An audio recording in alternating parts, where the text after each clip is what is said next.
Bonjour à toutes et à tous.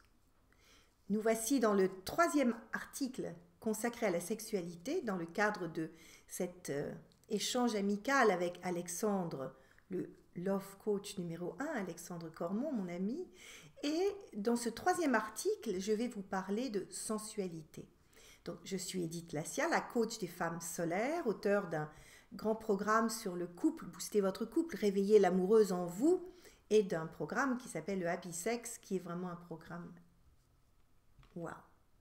Mais dans les deux premiers articles et vidéos que vous avez peut-être eu le temps de découvrir, sinon je vous exhorte à y aller très vite parce que c'est un enchaînement, nous avons abordé d'abord la notion du désir, de la fragilité du désir et surtout des 4 empêcheurs, des 4 poisons amoureux, parce qu'il y en a 4 et on est tout le temps en train de tomber dedans, comme vous avez pu le voir, vous allez le redécouvrir. Dans la seconde vidéo, nous avons parlé de la programmation familiale, de la programmation qui nous a construit notre ADN sexuel, je dirais, notre ADN, notre rapport à la sexualité. Et dans celui-ci, nous allons aborder le sujet que j'aime le mieux, la sensualité rayonnante, pétillante. Parce que le désir du désir, la sexualité, ça part d'une sensualité. Mais qu'est-ce que c'est que la sensualité ? On a tous cette capacité à l'être. D'ailleurs, dans notre enfance, si on a été plus ou moins touché, enveloppé, caressé, on a développé une sensualité.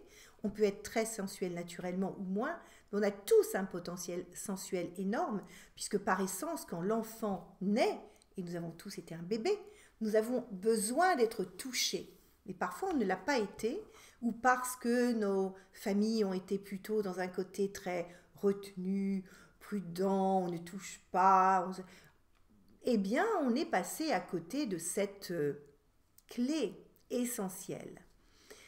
Et moi, aujourd'hui, ce que je voudrais vous partager, c'est quelques clés vraiment importantes à intégrer dans votre vie pour développer votre sensualité qui va vous amener à une vie sexuelle épanouie. Parce qu'encore une fois, c'est le sel de la vie. Le happy sex, c'est ça, c'est le pétillement de l'énergie vitale. Alors, la première, eh bien d'abord, c'est de décider de s'occuper de soi, de décider de prendre du temps pour soi. Dans les 4 poisons, vous vous souvenez, il y a la suractivité, la fatigue, le quotidien. Il est essentiel de prendre du temps pour vous. Vous êtes la personne la plus importante dans votre vie. Parce que si vous n'êtes pas nourri, si vous n'êtes pas comblé, qu'est-ce que vous allez pouvoir donner ? Donc prenez du temps pour vous, décidez de vous octroyer des pauses, des moments de vide, des moments de rien, des moments de solitude dans lesquels vous allez vous ressourcer. C'est extrêmement important. La sensualité, ça se prépare, ça se travaille, c'est une véritable culture à développer. Et cette culture, quand elle n'a pas été transmise familialement, eh bien, il faut cela construire. Et pour ça, il y a des clés importantes. La seconde clé, et elle est liée au deuxième article, la deuxième vidéo, que vous allez écouter si vous ne l'avez pas encore fait, sinon ça va vous parler, c'est aimer son corps. Combien d'entre nous aimons vraiment notre corps, globalement, totalement dans ce qu'il est ? Quand on sait que même parmi les mannequins, qui sont nos référents actuels, et je sais de quoi je parle, ayant travaillé des années chez Yves Saint Laurent, ayant assisté à tous les défilés, les mannequins ne sont pas forcément les personnages les plus sensuels que j'ai pu rencontrer, mais elles ont quand même quelque chose de magnifique, de posture, altière, mais quand on leur pose la question, elles ne s'aiment pas.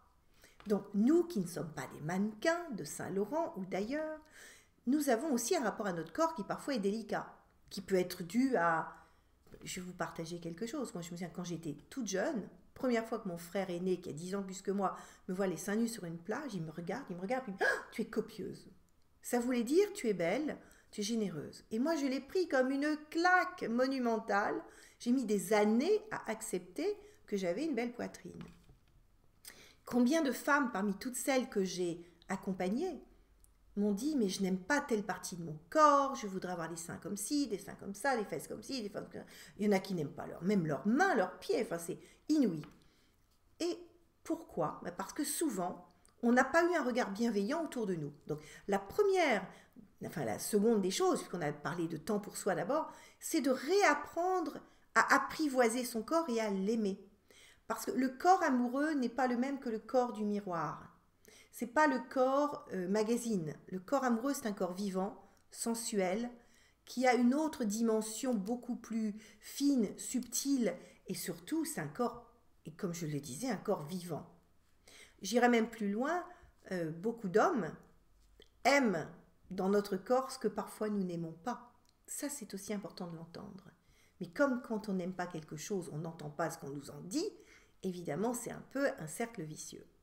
Donc réfléchissez bien à ce qui dans votre corps ne vous plaît pas tant que ça, qui pourrait vous gêner pour vous réapproprier la plénitude de votre corps. La troisième clé qui est très importante à mes yeux, c'est, je dirais, c'est vous préparer comme une geisha.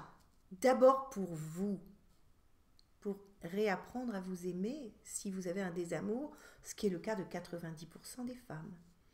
Réapprendre à vous aimer. Donc c'est reconnaître en vous cette femme initiatrice, cette femme de désir qui est là, quelle qu'elle soit, car c'est ce que nous sommes, et surtout apprendre à organiser des rituels. C'est relié à la notion de temps pour soi qu'on avait déjà évoquée, mais des rituels plaisir.